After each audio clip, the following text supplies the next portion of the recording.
ತುಂಗಭದ್ರಾ ನೀರಾವರಿ ಕಾರ್ಮಿಕರನ್ನು ಖಾಯಂ ಮಾಡಿ ಆಗಸ್ಟ್ 19ರ ಬೆಂಗಳೂರು ಚಲೋಗಿ ಕರೆ ಗಂಗಾವತಿ. ತುಂಗಭದ್ರಾ ನೀರಾವರಿ ಯೋಜನೆಯಲ್ಲಿ ಕಳೆದ 25ರಿಂದ 30 ವರ್ಷಗಳಿಂದ ನಿರಂತರವಾಗಿ ಸೇವೆ ಸಲ್ಲಿಸುತ್ತಿರುವ ಕಾರ್ಮಿಕರನ್ನು ಖಾಯಂ ಮಾಡಬೇಕು ಹಾಗೂ ವಿವಿಧ ಬೇಡಿಕೆಗಳನ್ನು ಈಡೇರಿಸುವಂತೆ ಆಗ್ರಹಿಸಿ ಆಗಸ್ಟ್ 19ರಂದು ಬೆಂಗಳೂರಿನ ಫ್ರೀಡಂ ಪಾರ್ಕ್ನಲ್ಲಿ ಬೃಹತ್ ಪ್ರತಿಭಟನೆ ಹಮ್ಮಿಕೊಳ್ಳಲಾಗಿದೆ ಎಂದು ತುಂಗಭದ್ರಾ ನೀರಾವರಿ ಕಾರ್ಮಿಕರ ಸಂಘದ ಅಧ್ಯಕ್ಷ ಶರಣಬಸವ ಹಿರೂರು ಹೇಳಿದರು. ನಗರದ ಪತ್ರಿಕಾ ಭವನದಲ್ಲಿ ಸಂಘಟನೆಯ ವತಿಯಿಂದ ಭಾನುವಾರ ನಡೆದ ಪತ್ರಿಕಾಗೋಷ್ಠಿಯಲ್ಲಿ ಭಾಗವಹಿಸಿ ಮಾತನಾಡಿದರು.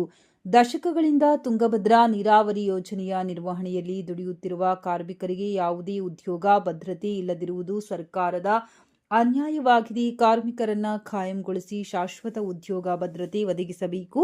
ಗುತ್ತಿಗೆ ಪದ್ಧತಿ ರದ್ದುಪಡಿಸಿ ನೇರ ವೇತನ ಪಾವತಿ ಜಾರಿಗೊಳಿಸಬೇಕು. ಬಾಕಿ ಇರುವ ವೇತನವನ್ನ ತಕ್ಷಣ ಪಾವತಿಸಬೇಕು.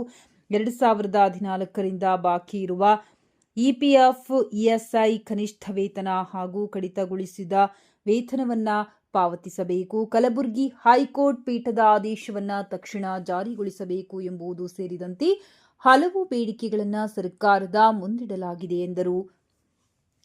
ಈ ಬೇಡಿಕೆಗಳ ಕುರಿತು ಸಂಘದ ನಿಯೋಗವು ಜಲಸಂಪನ್ಮೂಲ ಸಚಿವರನ್ನ ಭೇಟಿ ಮಾಡಿ ಮನವಿ ಸಲ್ಲಿಸಿದ್ದು, ಆಗಸ್ಟ್ 19ರಂದು ನಡೆಯಲಿರುವ ಹೋರಾಟದ ಸ್ಥಳಕ್ಕೆ ಆಗಮಿಸಿ ಕಾರ್ಮಿಕರ ಸಮಸ್ಯೆಗಳನ್ನು ಆಲಿಸುವಂತೆ ಮನವಿ ಮಾಡಲಾಗಿದೆ. ಕರ್ನಾಟಕ ನೀರಾವರಿ ನಿಗಮದ ವ್ಯವಸ್ಥಾಪಕ ನಿರ್ದೇಶಕರಿಗೂ ಮನವಿ ಸಲ್ಲಿಸಿ ಹೈಕೋರ್ಟ್ ಆದೇಶದಂತೆ ಬಾಕಿ ವೇತನ ಪಾವತಿಸುವಂತೆ ಒತ್ತಾಯಿಸಲಾಗಿದೆ ಎಂದು ತಿಳಿಸಿದರು.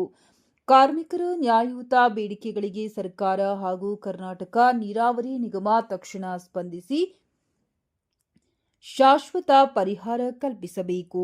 ಆಗಸ್ಟ್ 19ರಂದು ಬೆಂಗಳೂರಿನ ಫ್ರೀಡಂ ಪಾರ್ಕ್ನಲ್ಲಿ ನಡೆಯುವ ಬೆಂಗಳೂರು ಚಲೋ ಹೋರಾಟದಲ್ಲಿ ತುಂಗಭದ್ರಾ ನೀರಾವರಿ ಯೋಜನೆಯ ಎಲ್ಲಾ ವಿಭಾಗಗಳ ಕಾರ್ಮಿಕರು ಹೆಚ್ಚಿನ ಸಂಖ್ಯೆಯಲ್ಲಿ ಭಾಗವಹಿಸಿ ಹೋರಾಟ ಯಶಸ್ವಿಗೊಳಿಸಬೇಕೆಂದು ವಿಜಯ ದೊರೆರಾಜು ಕರೆ ನೀಡಿದರು. ಈ ಸಂದರ್ಭದಲ್ಲಿ ಎಐಸಿಸಿ ಟಿಯು ಸಂಘಟನೆಯ ಜಿಲ್ಲಾಧ್ಯಕ್ಷ ವಿಜಯ್ ದೊರೆರಾಜು, ವಡ್ಡರಹಟ್ಟಿ ಕ್ಯಾಂಪ್ ಸಮಿತಿ ಕೇಂದ್ರ ಸಮಿತಿಯ ಪ್ರಧಾನ ಕಾರ್ಯದರ್ಶಿ ಶಿವಕುಮಾರ್, ಪ್ರಮುಖರಾದ ಶಿವಕುಮಾರ್ ತಿಪ್ಪನಾಳ್, ಶರಣಯ್ಯ, ವೆಂಕಟೇಶ್ ಚಿಕ್ಕಡನಕಲ್, ನಬಿ ಸಾಬ್, ಹುಸೇನ್ ಪೀರ್, ಜಾಫರ್ ಸಾಬ್, ಶೇಖರ್ ಕಾರಟಗಿ ಹಾಗೂ ಇತರರು ಉಪಸ್ಥಿತರಿದ್ದರು.